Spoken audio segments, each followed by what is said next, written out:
अवधूत चिंतन श्री गुरुदेव दत्त श्री स्वामी समर्थ. नमस्कार. आज 14 जून 2025. आज संकष्ट चतुर्थी आहे. त्यानिमित्त बरेच जण उपवास ठेवत असतात. त्याचप्रमाणे गणपती बाप्पांची पूजा अर्चा करत असतात. तर आज मी कशाप्रकारे गणपती बाप्पाची पूजा केलेली आहे हे तुमच्यासोबत शेअर करणार आहे. तर व्हिडिओ शेवटपर्यंत नक्की बघा. मी इथे लाल वस्त्र अंथरून घेतलेले आहे. त्यानंतर त्यावरती एक पितळेचं छोटी प्लेट ठेवून घेतलेली आहे. त्यानंतर आपल्याला गणपती बाप्पा डायरेक्ट तसेच ठेवायचे नाही, त्याखाली आपल्याला तांदळाचं आसन ठेवायचं आहे. त्यामुळे मी इथे थोडे तांदूळ टाकून घेतलेले आहे. नंतर त्यावरती गणपती बाप्पांची मूर्ती ठेवून घेतलेली आहे आणि आता गणपती बाप्पांची पंचोपचार पूजा करून घेणार आहे. त्यासाठी सर्वात आधी गणपती बाप्पांना पंचामृताने स्नान घालून घेत आहे. तर इथे मी सर्वात आधी मध टाकून घेत आहे. त्यानंतर साखर आणि त्यानंतर तूप, दूध, दही याप्रमाणे गणपती बाप्पांना पंचामृत स्नान घालून घेत आहे. आपल्यापैकी बरेच जण संकष्टी चतुर्थीला उपवास करत असतात आणि आपण जरी उपवास नाही केला तरी आपण गणपती बाप्पांची पूजा ही नक्की करायची आहे. तर अशा प्रकारची गणपती बाप्पांची पूजा करत असताना इथे मी ओम गं गणपतये नमः या मंत्राचा जप करत आहे. तुम्हाला जर गणपती बाप्पांचे कुठलेही मंत्र किंवा स्तोत्र येत असेल तर ते सुद्धा तुम्ही पठण करू शकता. त्यासोबतच गणपती बाप्पांची पूजा करत असताना सर्वात आधी आपण देवासमोर दिवा लावून घ्यायचा आहे. आपण तुपाचा किंवा तेलाचा दोन्ही दिवा लावू शकतो.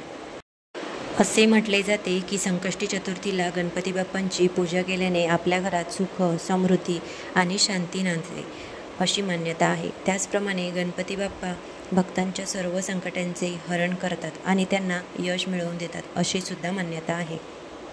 संकष्ट चतुर्थीला आपण दिवसभर उपवास करायचा असतो. त्यानंतर रात्री चंद्रदर्शन करून आपण गणपतीला नैवेद्य दाखवायचा आहे. त्यानंतर आरती, धूप, दीप हा गणपती बाप्पांना ओवाळून घ्यायचा आहे आणि त्यानंतरच आपण आपला उपवास सोडायचा आहे.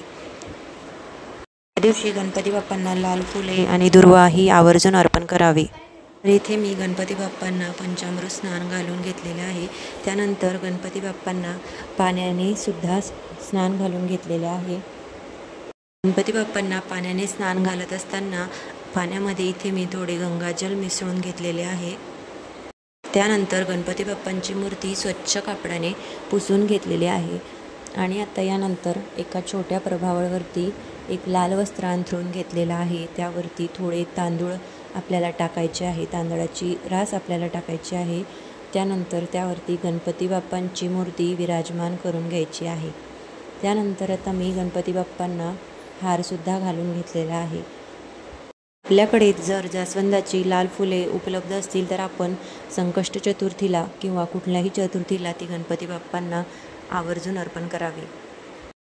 गणपती बाप्पांची शाश्वत भक्ती लाभण्यासाठी गणपती उपासक प्रत्येक महिन्यातील संकष्ट चतुर्थीला गणेशाचे व्रत करत असतात. गणपती बाप्पांच्या व्रतामध्ये संकष्ट चतुर्थीचे व्रत हे सर्वोच्च आणि सर्वश्रेष्ठ मानले जाते. या दिवशी आपण गणपती बाप्पांचे स्तोत्र, पठण, नामस्मरण केल्याने, त्याचप्रमाणे गणपती बाप्पांच्या मंत्राचा जप केल्याने आपल्या आयुष्यातील अनेक अडचणी दूर होण्यास मदत होते आणि त्याचप्रमाणे पुण्यफलदायी, लाभदायी हे असे व्रत आपल्यासाठी ठरू शकते. गणपती बाप्पा हे प्रेरणा देणारी देवता आहे. प्रत्येक संकष्टीला गणेश भक्त आपापल्या परीने आणि आपापल्या पद्धतीने गणपती बाप्पाला भजत पूजत असतात आणि मनोभावे गणपती बाप्पांची पूजा अर्चा करत असतात. तर इथे मी गणपती बाप्पांना अर्पण करत आहे. गणपती बाप्पांना दुर्वा, शमीपत्र, त्याचप्रमाणे लाल जास्वंद हे अतिशय प्रिय असते. त्यामुळे मी इथं शमीपत्रसुद्धा गणपती बाप्पांना अर्पण करत आहे आणि त्यासोबतच दुधाचा आणि साखरेचा नैवेद्य गणपती बाप्पांना दाखवून घेत आहे.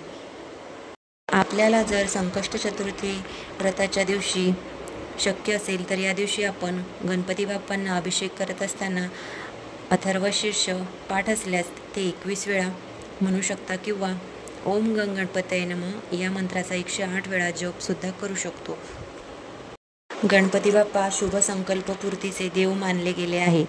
त्यामुळे कोणत्याही संकष्टी किंवा गणेश चतुर्थीला किंवा बुधवारी गणपती बाप्पांची पूजा आराधना आपण आवर्जून करावी. असे केल्याने सर्व प्रकारचे अडथळे दूर होतात. आणि त्याचप्रमाणे जसे की आजार, आर्थिक समस्या जर आपल्याला असतील, त्याचप्रमाणे आपल्याला कुठल्या प्रकारची भीती वाटत असेल, नोकरीविषयी समस्या असतील किंवा व्यवसाय संबंधित समस्या असतील, तर त्यासोबतच विवाहाविषयी समस्या असतील, त्यासोबतच संतान प्राप्तीबद्दल समस्या असतील, या प्रकारच्या बऱ्याचशा अडचणी दूर होण्यास आपल्याला मदत होते.